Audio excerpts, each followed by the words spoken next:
There are a lot of questions about these reports. Why is it so hard to confirm what's happening inside North Korea's regime? Well, when I was at CIA, we called North Korea the hardest of the hard targets. Previously, I'd worked the Soviet Union, and when I shifted over to Korea, it seemed in retrospect the Soviet Union was an open book.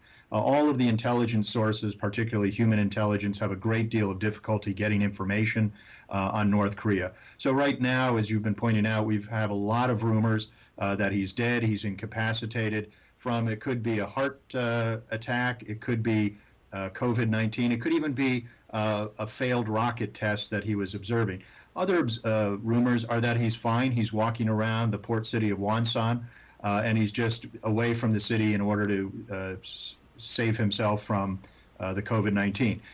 But really, we don't know. In the past, when his father, Kim Jong-il, died, the world, and including the intelligence community, didn't know for 2 days until Pyongyang made the formal announcement. So we really, I think, just have to wait for an announcement or Kim's reappearance.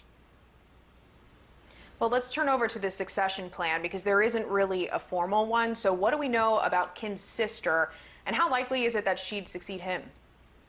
Well, as you point out, there's no succession plan as there was when his father died, but there had been 3 years of grooming period for Kim Jong-un.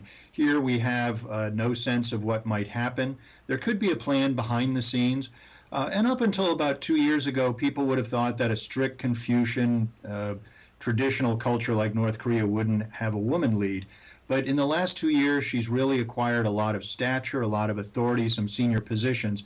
And she is part of what's called the Mount Paektu bloodline that goes back to the founder Kim Il-sung.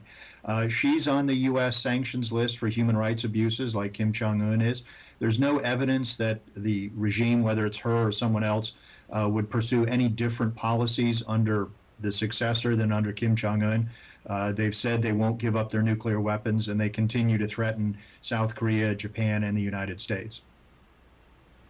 I mean, as you say that, I was going to just mention that, things have seemed like they've been frozen for decades when it comes to North Korea. So how much could actually change with a new leader in charge? And I mean, what does the U.S. need to do? Well, many thought Kim Jong-un was a bold economic reformer, and we saw that wasn't the case. So the U.S., we have to wait and watch. We need to make sure our contingency plans are up to date. We need to closely coordinate with our critically important allies, South Korea and Japan. We need to resolve this cost-sharing negotiations with South Korea. The U.S. is asking for an exorbitant increase in compensation for our forces stationed overseas. We need to resolve that issue. And we also need to maintain or actually implement maximum pressure, which has not really been the case. We need to enforce U.S. laws and UN resolutions while continuing to have the door open for diplomacy. But unfortunately, Pyongyang's been the one that's repeatedly rejected Washington and Seoul's efforts at engaging with the regime. Bruce, thank you for your insight, and I hope you're staying safe. Thank you very much.